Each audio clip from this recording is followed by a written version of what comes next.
Queridos irmãos,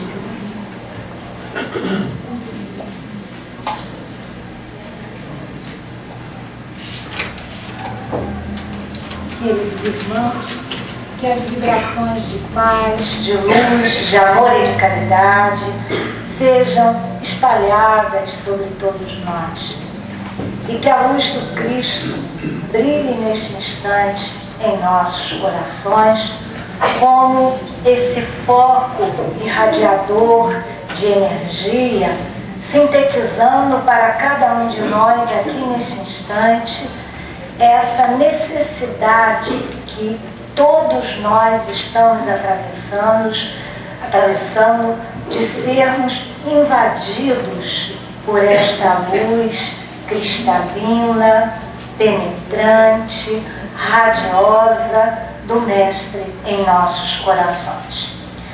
Nós, nesse estudo singelo que pretendemos fazer na noite de hoje, é como se fôssemos dar um mergulho, não tão profundo quanto tão necessitamos, mas um mergulho no ensinamento de Jesus, naquilo que ele representa para nós, a luz do mundo. Registra o evangelista Mateus que, ao ouvir que João tinha sido preso, Jesus voltara a Galiléia. Saíra da sua cidade natal e fora morar em Cafarnaum, à beira do mar, junto daqueles confins de Zabulon e Neftali, para que se cumprisse a profecia do profeta Isaías, que dizia: terra de Zabulon, terra de Neftali, caminho do mar, região do além-Jordão, Galileia das nações, o povo que jazia nas trevas viu a grande luz. E nós observamos que dentro da proposta do Evangelho trazida por Jesus para nós, como o próprio Kardec coloca no prefácio do Evangelho segundo o Espiritismo, quando ele vai fazer aquela abordagem que é trazida como a palavra inicial do Espírito de verdade, ele assim nos fala: os Espíritos do Senhor, que são as virtudes do céu, qual o imenso exército que se movimenta ao receber as ordens do seu comando, espalham-se por toda a superfície da terra e, semelhante a estrelas cadentes, vêm iluminar os caminhos e abrir os olhos aos céus. Eu vos digo em verdade que são chegados os tempos em que todas as coisas hão de ser restabelecidas no seu verdadeiro sentido, para dissipar as trevas, confundir os orgulhosos e glorificar o justo. As grandes vozes do céu ressoam como sons de trombetas, e os cânticos dos anjos se lhes associam. Nós vos convidamos, a vós, homens, para o divino concerto. Tomai da lira, fazei uníssona as vossas vozes, e que no hino sagrado, elas se estendam e repercutam de um extremo ao outro do universo.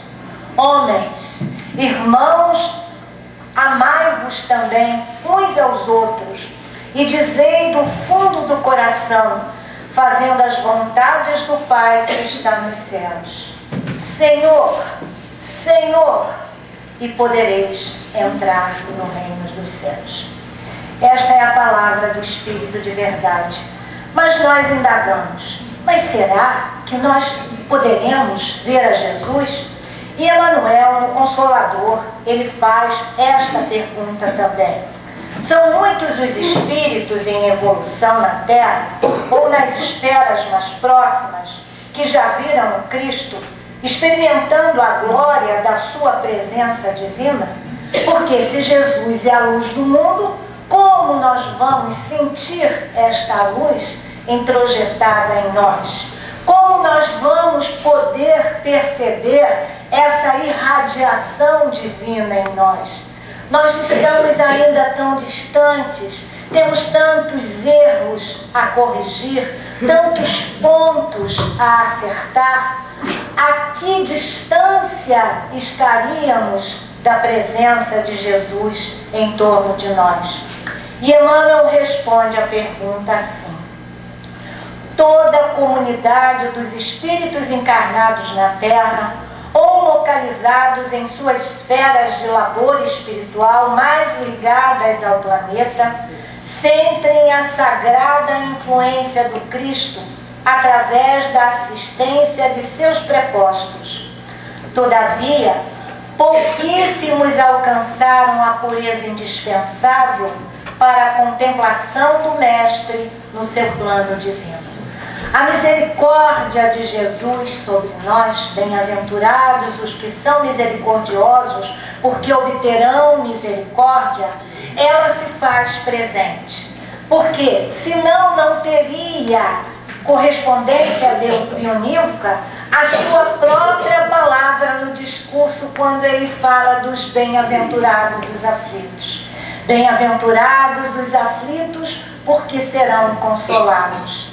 Ora, se todos nós que habitamos a face da terra trazemos a nossa gama, a nossa carga de aflições, e como seria atendidos nesse processo de consolação se a misericórdia de Jesus não estivesse derramando-se sobre todos nós? E este ponto todos nós podemos experienciar. Todos nós podemos vivenciar, de momentos difíceis, de momentos cruciantes, de momentos aflitivos, de momentos angustiantes, que fomos bafejados pela bondade do coração amoroso de Jesus. Muitas vezes, esse procedimento, ele é feito através dos seus mensageiros. E ai de nós se nós não tivéssemos esses espíritos amigos que são os ministros de Deus, que são os parceiros de Jesus na sua elaboração de manutenção da paz, do equilíbrio dos espíritos habitantes da terra, não fora Jesus o governador espiritual da terra. Se ele, juntamente com os seus colaboradores, como nos narra o espírito de Emmanuel no livro A Caminho da Luz, na própria formação da Terra, quando ele, na organização da construção do planeta, reunindo-se com espíritos da sua envergadura, agregando-se no plasma divino da estrela solar, e esta é uma confirmação que vamos trazer posteriormente do Livro dos Espíritos, no comentário de Kardec. Ele elabora toda a formatação da Terra e observemos bem que dentro dessa configuração, dessa reunião de Jesus, nesse plasma estrelar, porque as estrelas, elas têm o seu plasma, onde em poucas vezes Jesus se reuniu com aqueles que administrariam a organização da Terra. Segundo a informação de Emmanuel, apenas 2 vezes, até então, quando a notícia saiu, quando da formação da Terra e quando do período da vinda de Jesus à Terra. E há uma questão no Livro dos Espíritos, num comentário de Kardec, quando a pergunta ela é feita da seguinte maneira: os espíritos puros habitam mundos especiais ou se acham no espaço universal sem estarem mais ligados a um mundo do que a outro? E os espíritos responderam a Kardec: habitam certos mundos, mas não lhe ficam presos como os homens à terra, podem melhor do que os outros estar em toda parte. Quer dizer, é essa liberdade de deslocamento. Na bem-aventurança, quando Jesus fala, bem-aventurados os que têm puro o coração, porque verão a Deus, é a única bem-aventurança que Jesus condiciona a possibilidade de ver a Deus, que é ter a pureza de coração. Nós vamos entender que quando eles nos dizem, nos espíritos, desse poder de deslocação que os espíritos puros têm, nós vamos compreender também que essa conquista, ela é oriunda do trabalho milenar do espírito na condição de trazer a pureza para o seu coração. Aí muitos poderão dizer assim, mas então eu vou desanimar, eu vou desistir. Poxa, eu ainda tenho umas raivinhas embutidas, eu ainda me irrito, eu ainda me destempero, eu ainda tenho pensamentos que eu quero não ter, mas eu tenho, igual como Paulo de Tarso dizia, né? O que eu quero eu não faço e aquilo que eu deveria fazer eu faço. Nós estamos enquadrados dentro desse processo. Como que nós ficaríamos? Ora, essa conquista, ela é feita pelas vidas sucessivas. E nós podemos dizer, com certeza, todos nós que estamos aqui, se nós fizermos um retrospecto histórico da nossa vida, até mesmo na presente encarnação, eu não estou falando aí de vidas passadas, eu estou falando do agora. Depois que nós temos o contato com a revelação da lei, depois que nós temos o contato com a informação trazida para a doutrina espírita, porque se, segundo o plano da lei natural, que é a lei de Deus, o objetivo da encarnação, ele está centrado no objetivo básico, que é o crescimento do nosso espírito. Ora, podemos passar uma encarnação anestesiados, congelados, podemos sim, mas pela possibilidade do mecanismo que a lei oferece através das vidas sucessivas, é também da própria lei que o espírito progrida. Então ninguém vai ficar estacionado, ninguém vai deixar de atingir a meta. Muitas vezes existem espíritos que são mais hábeis, mais ágeis, mais laboriosos, mais inteligentes na sua modalidade de ação e acionam esse progresso com maior facilidade. Mas não é um motivo para aqueles que são menos laboriosos, menos inteligentes nas suas elucubrações ou menos hábeis nas suas ações na conquista do progresso, que ficarão desacompanhados da possibilidade de progredir. Não, todo espírito atingirá a sua meta, porque somos espíritos criados por Deus, porque o foco da luz de Jesus paira sobre as nossas cabeças. Isto é uma bênção, porque Jesus é o governador espiritual da terra. Nenhuma ovelha que o Pai me confiou se tresmalhará. Isso é um consolo para nós. E aí, quando os espíritos dizem em relação à reunião de Jesus com espíritos da sua categoria celestiais, Kardec faz um comentário. Segundo os espíritos de todos os mundos que compõem o nosso sistema planetário, a Terra é um dos de habitantes menos adiantados física e moralmente. O Sol não seria um mundo habitado por seres corpóreos, mas simplesmente um lugar de reunião dos espíritos superiores, os quais de lá irradiam seus pensamentos para os outros mundos que eles dirigem por intermédio de espíritos menos elevados, transmitindo-os a estes por meio do fluido universal. Considerado do ponto de vista da sua constituição física, o Sol seria um foco de eletricidade. Todos os sóis estariam em situação análoga. Então, se nós temos um sistema solar, e se Jesus é o governador espiritual dessa estrela, desse plasma estelar, nós podemos até deduzir que o nosso sistema solar, isso é uma ilação, eu não estou afirmando, é uma ilação, deva ser comandado pelo próprio Jesus com seus prepostos.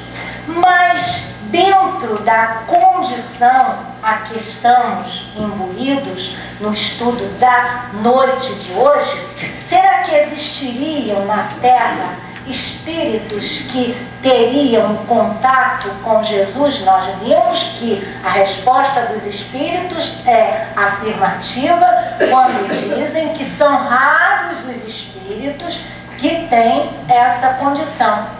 E o nosso amigo Eurípides é um deles. Em 2 momentos, Eurípides teve essa possibilidade.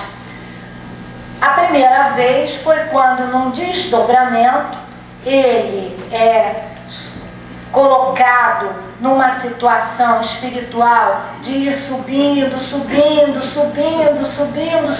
e ele depara-se com Jesus e diz assim para ele observa que Jesus estava chorando, e ele pergunta: Senhor, por que choras? E Jesus não responde. E Eurípides insiste: chora pelos descrentes do mundo? Elevado o elevado missionário de Sacramento notou que o Cristo lhe correspondia agora o olhar, e após um instante de atenção respondeu em voz dulcíssima: não, meu filho, não sofro pelos descrentes aos quais devemos amor. Choro por todos os que conhecem o Evangelho, mas não o praticam. Eurípides não saberia descrever o que se passou então, como se caísse em profunda sombra ante a dor que a resposta lhe trouxera. Desceu e acordou no corpo de carne. É um momento do encontro de Eurípides, espírito encarnado com Jesus. Mas não ficaria ali apenas nesse momento. Certa feita, após toda a preocupação que assolou a cidade de Sacramento com o processo que fora impetrado contra Eurípides, ele, em certo momento, ele estava perto de um pé de jasmim extremamente florido, quando, perto da farmácia, ele ali se recolhe e ele começa, dentro daquelas sombras da noite que começavam a diluir-se na atmosfera, inoptadamente, ele sentado ali, ele entra num estado sonambúlico e começa a perceber o que estava ocorrendo com a retirada do seu corpo espiritual na entrada do mundo espiritual. E ele dizia assim para a sua secretária, Dona Mária: Dona Mária, eu vejo o próprio Mestre Jesus. Aquela revelação trouxera para Dona Mária uma surpresa muito grande e, ao mesmo tempo, uma grande emoção. O impacto emocional atingira a ela em cheio. Jamais pudera admitir a visão do Cristo a criatura encarnada. O impossível para o seu entendimento acabava de realizar-se. Sim, porque jamais ouvira uma falsidade ou mentira dos lábios de Eurípides. Entre mentes, a emoção permite uma pausa na momentânea inibição vocal de Eurípides e prossegue. Que beleza impressionante, inenarrável. No interior do Caramanchão, uma cascata de luzes cambiantes inundava tudo. O mestre, continuou Eurípides com voz trêmula, baixou os olhos cheios de intensa luminosidade para o átomo caído a seus pés e disse: meu filho, nada temas, estamos com Deus, a vitória é nossa. Naquele momento, os olhos do mestre voltaram-se para o infinito a projetarem dois poderosos focos de luz que atingiram altura imensuráveis. Jesus, a luz do mundo. Mas não ficaria apenas com Eurípides essa possibilidade. Nós vamos ver também que quando na Judéia, através da narração de Emmanuel, no livro Há 2000 anos, a entrada de Lívia, esposa do senador Públio Lentulus, após o sacrifício da morte no circo, entregue àqueles leões africanos que devoraram os cristãos naquela tarde infamante, quando esse grupo de espíritos adentra a espiritualidade, atravessando as camadas espirituais, saindo do burburinho daquela situação hilariante daquele circo, daquela algaravia, daquela gritaria, e aquela caravana de espíritos que se sacrificaram,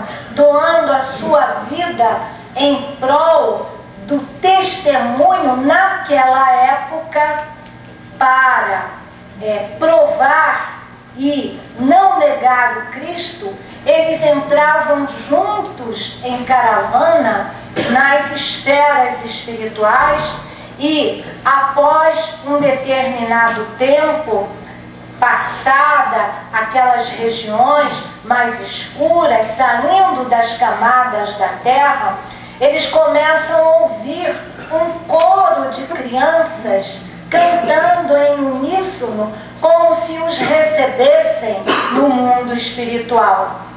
E Simeão, que era o benfeitor de Lívia, diz-lhe: sim, filha, o Senhor, na sua infinita misericórdia, reserva o seu carinho a quantos lhes recorrerem à magnitude do coração de uma fé ardente e sincera. Acalma o teu espírito, porque estás agora a caminho do reino do Senhor. E, passado mais algum tempo, onde aqueles espíritos cada vez mais se aproximavam de uma região bela, calma, singela, serena, eis que Jesus vem de encontro a eles, com a sua radiação maravilhosa, com a sua luminosidade. Jesus, a luz do mundo, recebendo aqueles que testemunharam com dignidade, com fervor, o momento da prova, o momento da dor. Hoje, nós não somos mais convocados a esses testemunhos quase atrozes como os primeiros cristãos eram convocados. Mas existe uma identidade sacrificial no sentido do testemunho, porque somos acicatados, como diz Kardec, quando ele fala a respeito dos inimigos do Espiritismo. Eles nos torturam a alma, e é verdade mesmo.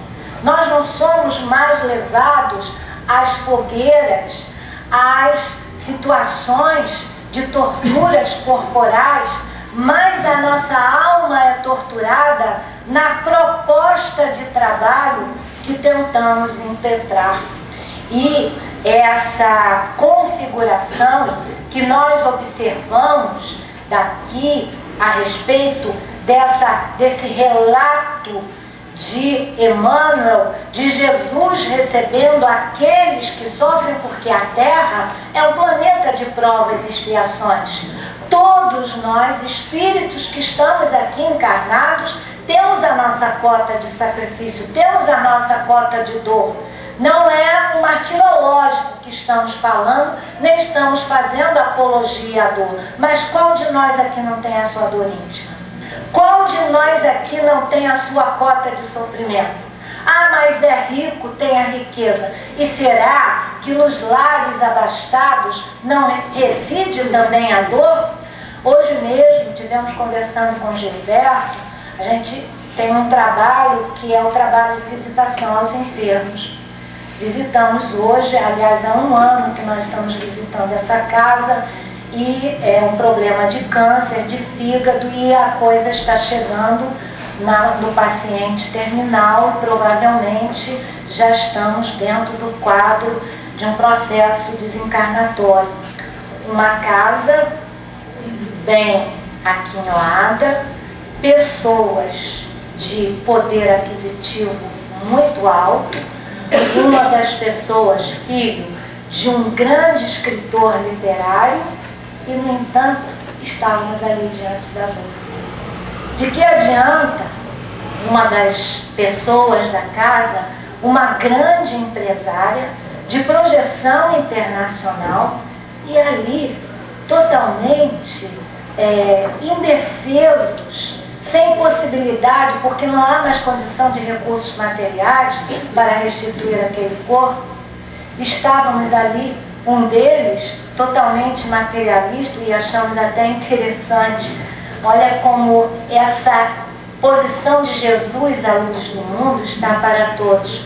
Ele dizia-se materialista, mas é um homem próprio, inteligente, produz livros, tem uma vida correta, ele só é ateu, por enquanto. Então, a posição dele foi a seguinte: porque nós fizemos o trabalho, a gente dá o passe na pacificação das pessoas, né? E aí a gente, delicadamente, por uma questão até de ética, todos receberam. Se não perguntássemos, o senhor quer receber o passe? Aí ele virou e falou assim: se for para ajudar ele, eu recebo. Não tem a projeção de Jesus à luz do mundo nesse coração, ele se diz ateu.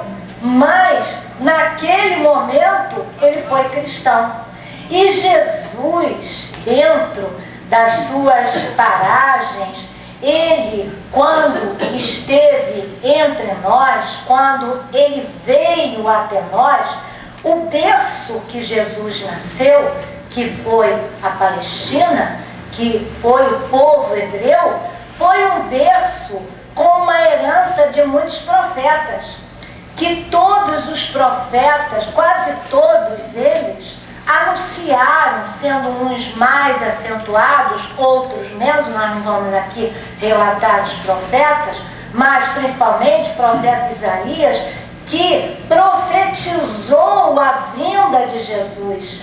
Haja vista a própria menção que nós fizemos no início, quando ele previu, olha que posição mediúnica poderosa desse espírito, de prever que Jesus estaria em Zabulon, em Neftali, e que dali daquela cidade seria espargida para o mundo a grande luz para os espíritos. E essa posição nós vamos encontrar também quando nessa vinda, nesse berço inicial de Jesus, a própria posição do anúncio aos pastores. Quem é que não sabe desse momento histórico, quando é registrado por Lucas, dessa fase da vida de Jesus: eis que vos é chegada a boa nova, que vos trará muitas alegrias. Eis que vos é nascido o Salvador. Glória a Deus nas alturas, paz na terra aos homens de boa vontade. E nós, na atualidade, temos de estar muito atentos ao distanciamento do que foi o tempo do discurso de Jesus.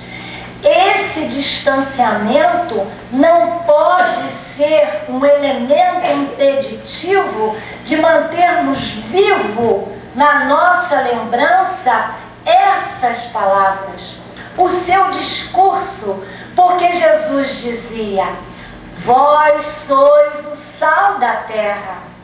E o sal era para dar sabor. Se o sal não desse sabor, ele seria lançado aos animais, aos homens e pisoteados. Vamos observar o sentido da função do sal. Para que serve o sal? Para dar sabor aos alimentos. Já repararam, quando a gente faz uma dieta, quem tem problema de hipertensão, que tem de diminuir o sal, a comida fica insossa, ela fica sem gosto. A gente fica querendo um salzinho para dar o sabor. Ora, como nós estamos vivenciando esse ensino básico de Jesus, que é dar sabor às nossas vidas? Muitas vezes, dentro das perspectivas em que nos encontramos, nós vamos tirando o sabor da nossa vida. Nós vamos deixando que os nossos casamentos fiquem insossos, fiquem dessaborosos, porque não nos toleramos. Vivemos na mesma casa, mas pouco falamos, pouco trocamos ideias, pouco compartilhamos. A própria vida moderna, ela vai afastando os hábitos familiares. E a família se constitui uma organização instituída pelas leis divinas como as bases da célula social. Um bom filho, numa formatação de um lar equilibrado, harmonioso, bem estruturado, nós estamos aqui falando das exceções, tudo na vida há exceção, mas ele será lançado ao mundo, na sociedade, porque os filhos não são propriedades dos pais, com essas infraestruturas oferecidas pelo lar bem formado. Quantas vezes nós nos distanciamos das boas leituras, porque as boas leituras oxigenam os nossos pensamentos. Nós nos deixamos levar porque a outra função do sal, ela tem um caráter específico. A outra função do sal é conservar da putrefação, é conservar os alimentos. Então, nós temos aí duas posições básicas: o sal, que traz o sabor, e o sal, que nos faz evitar a putrefação. E muitas vezes essa putrefação, ela não está só nos alimentos, ela está nas relações. Admitamos, uma relação baseada, não precisa ser só no ninho, no cadinho do lar, ela pode ser no ambiente de trabalho, ela pode ser até mesmo dentro da casa espírita, dos templos religiosos, porque Jesus falava também das abominações, que nós deveríamos estar atentos às abominações. Se você está no telhado, não desça. Se você está no trabalho, continue a trabalhar. Se você está numa altura, continue na altura, não desça. Por quê? a abominação trazida pela modernidade muitas vezes nos desvia do caminho certo. Sócrates dizia o seguinte: os atalhos sempre nos desviam da verdade. E é mesmo, né? Se você tem uma estrada reta, não, mas eu vou aqui pelo atalho. A estrada reta não vai te levar muito mais rápido. Você pode pegar o atalho e o atalho ser uma rua sem saída. Então como é que você fica? Então essa sabedoria de vida, essas lembranças dessa projeção da luz de Jesus irradiando sobre as nossas cabeças, enviando os seus mensageiros, como nós tivemos na pessoa de Chico Xavier, a luz da projeção de Jesus nas suas ações, nas suas atitudes. E através dessa verdade maior que a luz de Jesus projetada em nós oferece, nós vamos também contagiando as pessoas. Porque o mal é epidêmico, mas o bem tem também um poder, se nós soubéssemos utilizá-lo dentro do mínimo que nós possuímos.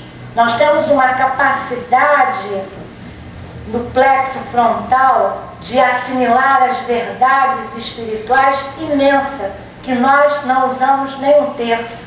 Se nós utilizássemos um pouco mais, porque nós estamos mais para o lado de cá, que é o lado da condição, da inferioridade, das dificuldades, das perturbações que nos assolam, do que para essa chamada ascensional de Jesus para as nossas vidas. Não é utópico isso, é necessário. Nós estamos vendo abominações na mídia a toda hora que a gente liga a televisão. Em todas as situações, todas. Não podemos dizer que é só no segmento familiar. Não podemos dizer que é só no segmento social. Não podemos dizer que é só no segmento político. Parece que as tribulações enlouqueceram as pessoas. E Jesus dizia: eu estou no mundo, mas venci o mundo. E por quê? Porque ele estava conectado com o Pai. Talvez a nossa dificuldade, a nossa facilidade em influenciação do que é externo, não permitindo que essa projeção de Jesus como a luz do mundo irradie sobre nós, é porque nós mesmos colocamos uma barreira de nos rotularmos como incapazes de absorvermos essa luz.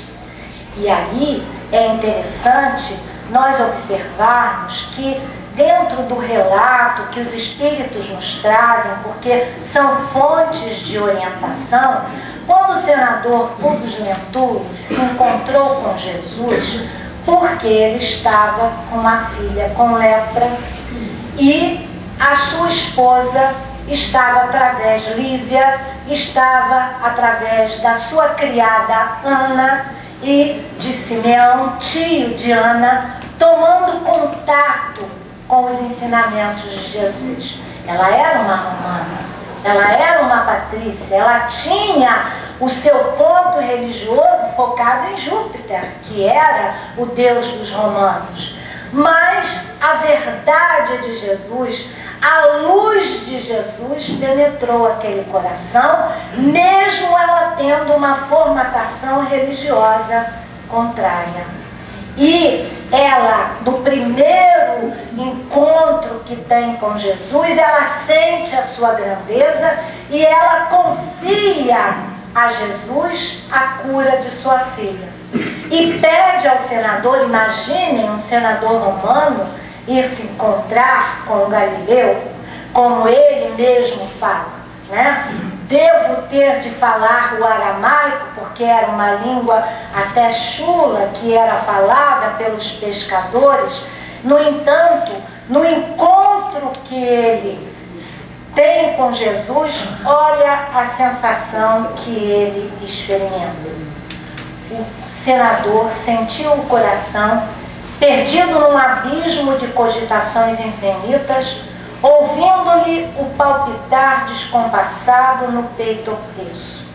Dolorosa emoção lhe compungira agora as fibras mais íntimas do espírito.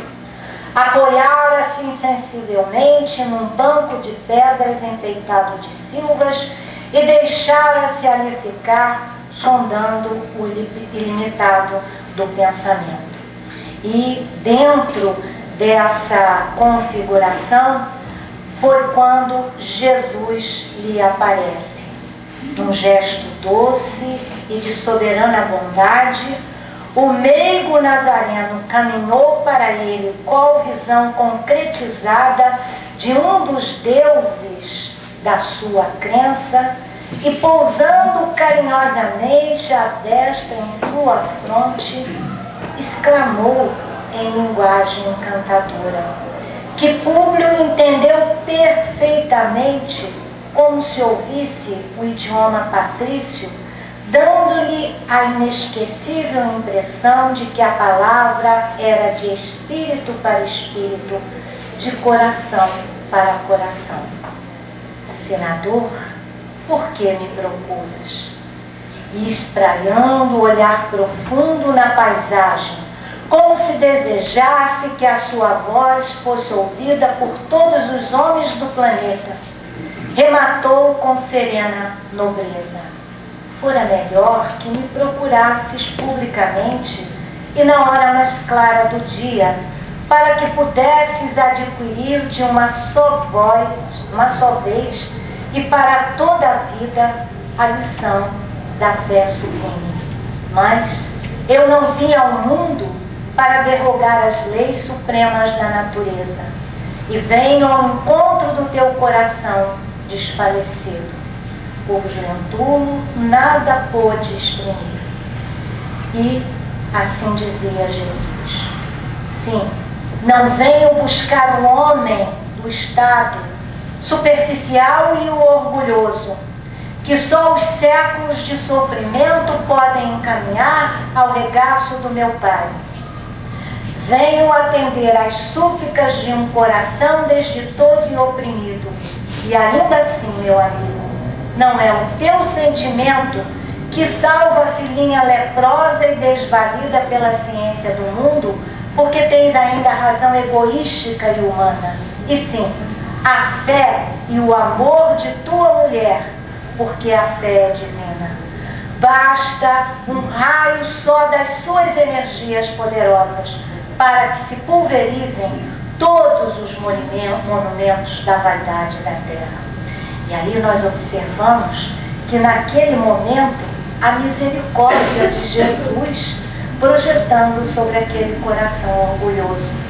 E mais tarde, quando ele volta a casa, se defronta com Lívia e Ana, a criada, e ele, como que retomando aquela posição orgulhosa, quase que recriminando aquela queda que ele tivera, como um senador romano poderia se defrontar com um homem do povo, expulsa a criada do quarto, ela, Ana, que a acompanhara ali para passo juntamente enquanto Públio Lentulus estava se encontrando com Jesus, nesse testemunho de fé que é detectado por Jesus. Ele faz com que ela saia do quarto, mas encontra a força moral de Lívia, que faz ver que foi Jesus sim quem curou, porque no exato momento em que Jesus orava, a irradiação da sua luz, a irradiação do seu pensamento, perfeitamente sintonizado com o Pai, caíra sobre aquele corpinho e processara a cura. E diz Lívia, naquele momento uma luz diferente deitou-se sobre o corpo da nossa filha, percorreu-lhe todas as fibras e, como no encanto, aquelas chagas foram se dissipando. Jesus, a luz do mundo. Assim, queridos irmãos, todos somos defrontados, experimentados por estes momentos de luz, e não nos esqueçamos de que nós somos o sal da terra, para que possamos, através da nossa irradiação, através da vibração do nosso amor, projetar essa luz por uma ação refratária, sim, porque ela não é nossa, ela vem do Cristo, ela vem de Deus, como Jesus houvera dito: o Pai e eu somos um. Eu estou no Pai e o Pai está em mim. Por isso que a projeção da luz é refratária. Ela vem de Deus, ela vem de Jesus. Mas desde o momento que nós abrimos as portas do nosso coração, que nós abrimos os canais dos pensamentos voltados para o bem, para o belo, essa fonte inesgotável de energia, Deus, esse centro de força que irradia sobre todos nós, utilizando recursos através do fluido cósmico universal, que é o agente do pensamento, nós podemos processar aquilo que os homens diriam ser milagres. E, como Jesus nos dizia, eu vim para cumprir a vontade do meu Pai. E se nós estamos subordinados à sua governança, à sua direção, à implantação do seu reino, o reino de Deus é semelhante a uma pequena semente de mostarda, que quando lançada à terra, dá uma enorme hortaliça. O reino dos céus é semelhante a um comerciante que encontrou uma pérola preciosa, desfez-se de tudo e acolheu aquela pérola preciosa. O reino dos céus é semelhante a um pescador que lança as suas redes, recolhe muitos peixes e depois os seleciona. É a separação do joio e do trigo. Somos chamados, somos convocados. Podemos dizer que somos adeusos à ideia da filosofia espírita. Mas será que já colocamos esse mecanismo da adesão à ideia filosófica em coadunância com as nossas ações? É um momento de reflexão. É um momento em que poderemos dizer, como Jesus falava para nós: já não vos chamo servos, porque o servo não sabe o que o Senhor faz. Chamo-vos de amigos, porque o amigo revela o que ele sabe ao próprio amigo. Quando, nos momentos finais, Jesus se defrontava, no momento da crucificação, entre dois ladrões, Dimas e Giestas. Naquele momento de tumulto, de grande perturbação, Jesus pôde ver que um dos ladrões se dirigia a ele, que era Dimas. Senhor, leva-me contigo para o teu paraíso. E Jesus observando aquela súplica sincera, disse-lhe: hoje mesmo estarás comigo no paraíso. Porque Jesus sentira o arrependimento de Dimas naquele momento. E Dimas, olhando para o chão, vê que sua mãe, Tamar, e sua esposa, Esther, estavam ali aflitas naquele acontecimento final. Num lapso de segundo, percorre sobre a sua cabeça tudo o que ele houvera feito, o encaminhamento para a rapinagem, as promessas que ele houvera feito à mãe e à noiva de que iria se corrigir daquela situação ilícita e não fizera. E naquele exato momento, um grande pesar desaba sobre a sua cabeça e ele vê a luz irradiando dos olhos amorosos de Jesus e diz: Senhor, leva-me contigo ao paraíso. E Jesus, como esta luz que espanca as trevas, acreditou naquele momento de arrependimento daquele espírito, naquela necessidade da correção dos erros cometidos, na possibilidade de ser aquela ovelha que o Pai lhe confiara e que ele prometera ao Pai que não se tresmalharia. Ele recebe Dimas em seus braços amorosos. Assim também somos nós. Não nos envergonhemos, não tergiversissemos, não nos tornemos temerosos se somos isso, se somos aquilo, se não conseguimos, se vamos conseguir. Confiemos em Jesus. Deixemos essa luz radiosa do fluxo energético de Jesus Cristo penetrar sobre todos nós. Que Jesus nos abençoe. Thank you.